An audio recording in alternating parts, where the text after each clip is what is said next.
ബീഹാർ ആര് ഭരിക്കുമെന്ന് നാളെ അറിയാം. രാവിലെ 8 മണിയോടെ വോട്ടെണ്ണൽ ആരംഭിക്കും. എക്സിറ്റ് പോൾ ഫലങ്ങൾ വൻ വിജയം പ്രവചിച്ചതിന്റെ ആത്മവിശ്വാസത്തിലാണ് NDA ക്യാമ്പ്. റെക്കോർഡ് പോളിംഗ് അത് ഭരണവിരുദ്ധ വികാരത്തിന്റെ തെളിവാണ് എന്ന് മഹാസഖ്യം കണക്കുകൂട്ടുന്നു. ശ്രീനാഥ് ചന്ദ്രൻ വിവരങ്ങളുമായി പട്നയിൽ നിന്ന് ചേരുകയാണ്. ശ്രീനാഥ്, ദേശീയ രാഷ്ട്രീയം തന്നെ വളരെ ശ്രദ്ധയോടുകൂടി ഉറ്റുനോക്കുന്ന തെരഞ്ഞെടുപ്പ് ഫലമാണ്. ദേശീയ രാഷ്ട്രീയത്തിലടക്കം ചലനങ്ങൾ ഉണ്ടാക്കാൻ പോകുന്ന തരത്തിൽ സാധ്യതകളുള്ള ഒരു തെരഞ്ഞെടുപ്പ് ഫലമാണ്. എല്ലാ ഒരുക്കങ്ങളും വോട്ടെണ്ണലിനായി പൂർത്തിയായി കഴിഞ്ഞിട്ടുണ്ട്. മുന്നണികൾ എത്രത്തോളം ആത്മവിശ്വാസം വെച്ച് പുലർത്തുന്നുണ്ട്, എത്രത്തോളം പ്രതീക്ഷ വെച്ച് പുലർത്തുന്നുണ്ട്, ഇരു ക്യാമ്പുകളിൽ നിന്നും പങ്കുവയ്ക്കാൻ കഴിയുന്ന വിവരങ്ങൾ എങ്ങനെയാണ് ശ്രീനാഥ്?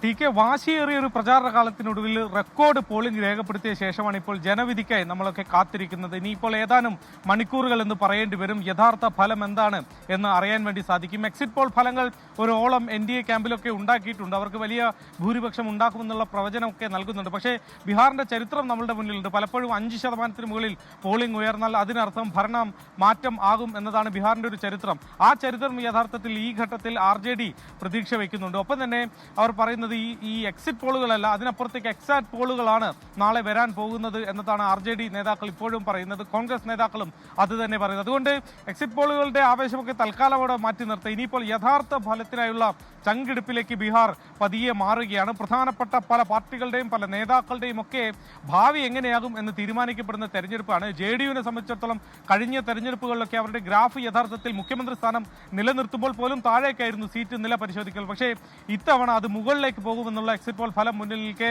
അവരെ സംബന്ധിച്ചിടത്തോളം വലിയ പ്രതീക്ഷ അവരിപ്പോഴും കാത്തു സൂക്ഷിക്കുകയാണ്.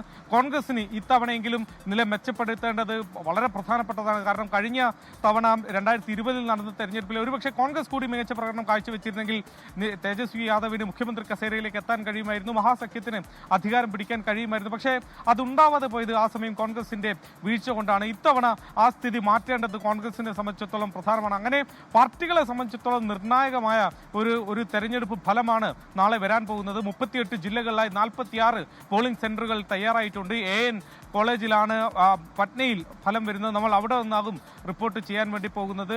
ക്രമസമാധാന പ്രശ്നങ്ങൾ ബീഹാർ പലയിടത്തുമുണ്ട്. അതുകൊണ്ട് കർശനമായ സുരക്ഷാ വിന്യാസത്തിലാണ് ഈ തെരഞ്ഞെടുപ്പ് ഫലം പുറത്തേക്ക് വരാൻ വേണ്ടി പോകുന്നത്. ദില്ലിയിലെ സ്ഫോടനമടക്കമുള്ള സാഹചര്യങ്ങളിൽ പോലീസിന്റെ വലിയ ഒരു വിന്യാസം, അതോടൊപ്പം തന്നെ അർദ്ധ സൈനിക വിഭാഗങ്ങളും വിപുലമായി തന്നെ എല്ലാ കൗണ്ടിംഗ് സെന്ററുകളിലും ഉണ്ടാകും എന്നതാണ് നമ്മൾ മനസ്സിലാക്കുന്നത്. അങ്ങനെ വിപുലമായ ക്രമീകരണങ്ങൾ ഒരുങ്ങിക്കഴിഞ്ഞു. രാവിലെ 8 മണിയോടെ നമുക്ക് ഫല സൂചനകൾ കിട്ടിത്തുടങ്ങുകയെ 8 മണിയോടെ വോട്ടെണ്ണൽ തുടങ്ങും.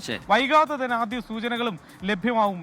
TK ശരി, ശ്രീനാഥ് ചന്ദ്രൻ പട്നയിൽ നിന്ന് വിശദാംശങ്ങൾ പങ്കുവയ്ക്കുകയായിരുന്നു. രാജ്യം മുഴുവൻ ബീഹാറിലേക്ക് ഉറ്റുനോക്കുകയാണ്. തെരഞ്ഞെടുപ്പ് ഫലം എന്താകും എന്നറിയാൻ രാവിലെ 8 മണിയോടുകൂടി വോട്ടെണ്ണൽ ആരംഭിക്കും. രാവിലെ 6 മണി മുതൽ തന്നെ തെരഞ്ഞെടുപ്പ് വിശേഷങ്ങളുമായി, വോട്ടെണ്ണലിന്റെ വിശേഷങ്ങളുമായി തത്സമയം 24 പ്രേക്ഷകർക്ക് മുമ്പിലേക്ക് എത്തും. പതിവ് പോലെ പ്രേക്ഷകർ 24-നൊപ്പം ഉണ്ടാകണം എന്ന കാര്യം ഒരിക്കൽ കൂടി ഓർമ്മപ്പെടുത്തുകയാണ്.